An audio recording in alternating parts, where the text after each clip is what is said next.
When my shop truck was in its snowbank incident a couple years ago before my ownership, we lost the ability to use the fogs because they ripped everything out when they mangled the front end of the truck in the snowbank. If you guys remember, a few videos ago we did these DIY pre-runner bumper, 2 bumper brackets that I make for the Colorados, and I kind of think this is a little bit naked without any lights on the bumper. I thought about installing this guy on the front of the bumper, and I think it would look pretty good, especially with the curved look in front of the bumper, but it's only white, and I kind of wanted the ability to have yellow and white on the front of the truck. I got these pod lights from AliExpress somewheres, I think, and they're 5 mode. They're red and yellow and white and all sorts of flashy business, and they're great, but they're kind of small for the shop truck. Kind of gotta find a middle ground between that big light bar and those tiny cubes. And I think I found a pretty cool solution. Yes, I need to wash my truck, don't worry about it.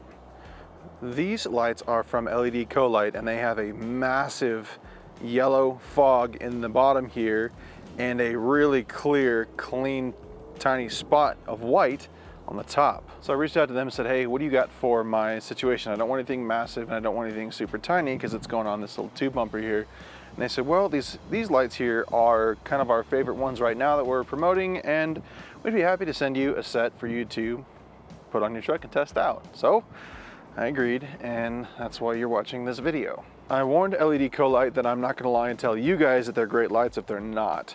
I, so far, in just kind of playing around with them, really like them, but I have a little bit of a concern about one of the features, and I want to put them on the truck and drive around with them at night to really see if that's a valid concern or if I'm just kind of overhyping the issue. What do you guys think? Should I do here, maybe a little narrower? Unfortunately, because of the kind of expansion hole type, condensation expansion hole, whatever you want to call it, you can't mount these upside down, and I would have liked to mount them under the bar here, but I can't do that. I'm going to end up mounting them right here. I think that's going to be the best for my needs. I'm only tacking one side of the bracket because the cut on these lights is very sharp, and I'd like to be able to align them. There doesn't seem to be too much of the adjustment other than kind of front and back, so I want to make sure that I get the best chance possible of lining those 2 cuts off properly. So I'm only going to do a fat, meaty tack on one side of the brackets, and then we'll kind of level them off probably tonight, either on the garage door or down the street. Back up, baby. Go on. Carry, go. Back. Go.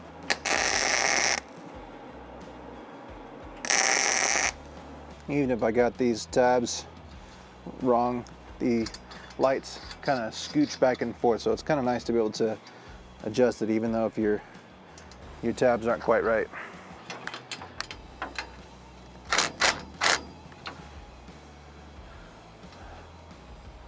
I want to leave me a little bit of adjustability here because I want to be able to focus these where I want them. So I let them just a touch loose. They're 13 mil. I'll just gun them in later. They're pretty straightforward mounting.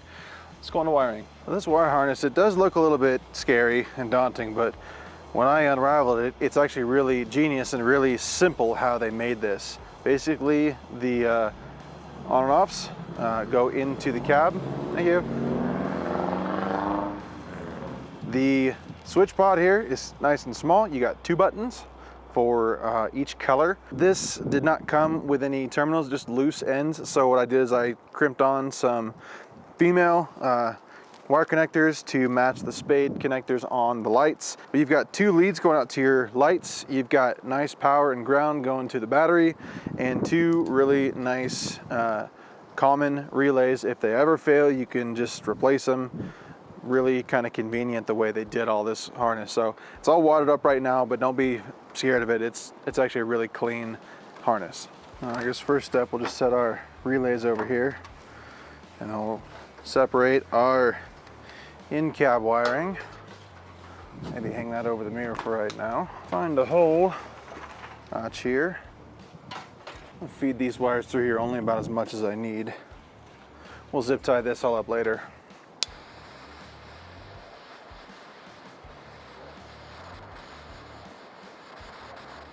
All right, got those shrink tubed up. Now we can finish our wiring. Well, the weather's deteriorating, so I need to finish this real quick so we can actually test these. Basically, match up your colors of your harness and your lights, and then we'll hook it up to the battery and figure out a way of getting that wire into the cab. All right, let's get this zip tied up and tucked in the corner and finish connecting the relays. Do yourself a favor. Go get a big old freaking bag of zip ties. Legitimately a lifetime supply in that bag, and I think it was 20, 30 bucks maybe. Get this thing all wired back, all wadded back up here. And we'll tuck it in behind the battery. If you were doing a custom harness, this would be a lot cleaner, but honestly, with the lights coming with it, it's really convenient. Honestly, it's not even that bad of a wiring job. All right, I don't have the right terminals on my battery, so this is kind of a do as I say, not as I do kind of thing. I do want to upgrade these soon, but haven't gotten to it, so we're just going to smash these guys into the little clamps here with our 10 mil and call it good for now. But I will get some new terminals here shortly. It's fine, it's fine, it's fine. All right, positive. Since this video is more dedicated to the lights than the vehicle, I'm just going to run this into the cab and show you guys where that ends up. You guys can wire your vehicle with these lights any way you want. The Colorados have a nice little spot under the steering column, and I believe on the other side too. So just you know, find a good spot to run your wires through and make sure that it's not going to get chafed or anything like that. So your mileage may vary, but I'm going to get the wire run and bring it inside the cab to show you guys how these lights work. You can take the white plug from the harness here and fish it through pretty small holes. This guy here, I'm going to stick to the side of my radio bezel here without disturbing too many things. Now we can just, that's my white channel on the left and my yellows on the right. Just like that, real simple, out of the way, both on, awesome. Maybe you guys can spot the issue that I have with these lights. Get this guy to come up just a little bit. I actually got them pretty level. Truck's leaning a little bit, but that is your yellows and your spot whites. I wonder how I'm gonna like those. Obviously at 3 feet, those spotlights are really tight. So I wonder if I'm going to have an issue with that while driving around. But honestly, we're gonna have to find out in the dark together in just a couple seconds. It is good and proper dark, so let's go check these lights out. Light testing conditions are perfect. All right, this is gonna be fun with a 5-speed, so I'll do what I can. Okay, this is my street. Please don't come find me. And let's hit, what was the white on the left? So we're gonna hit the ambers, which are way low. I'll have to fix that. You guys can see they're right there. Let's turn the whites on. Yeah, that's not good.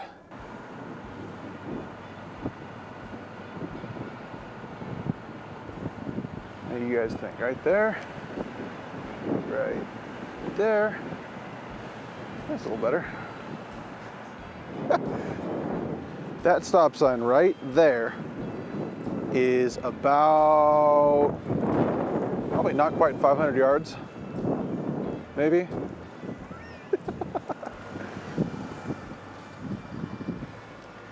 Yeah, they're spotlights.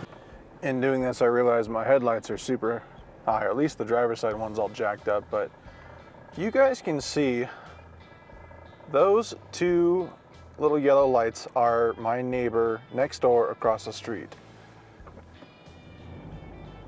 We'll straighten out a little bit. And we're gonna hit their house from about 500 yards with white. That's crazy.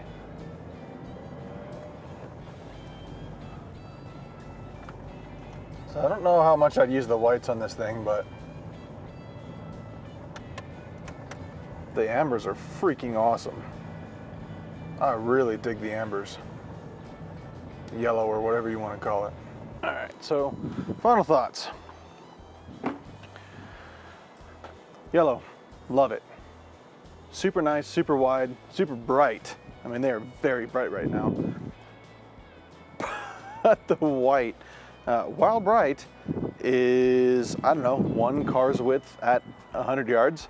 So I don't know that the white is spreading enough to really make it as functional as I expected these lights to be. So you guys are gonna have to tell me in the comments below, what do you guys think about these lights? I think they're cool. I think for the ambers they're cool, but I think the focus on the white's probably a little bit too much. Like I said, I like the yellow. The white's a little too focused. I'm literally right here and all it's shining on is my welder. I think for the opportunity, they're cool lights and I'll definitely use the heck out of the yellow.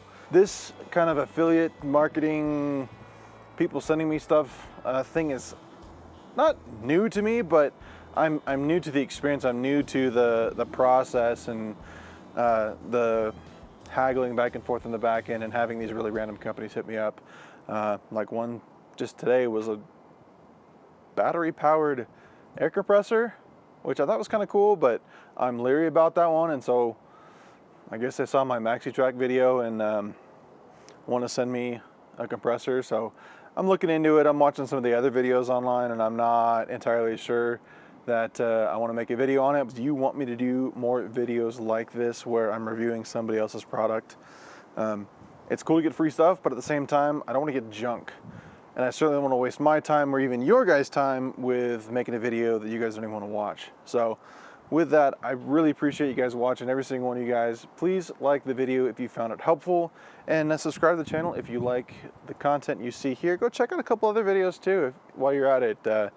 Maybe this one video isn't for you, but this is a little bit outside of the norm of what I do. So thank you guys for watching, and we'll see you guys in the next video.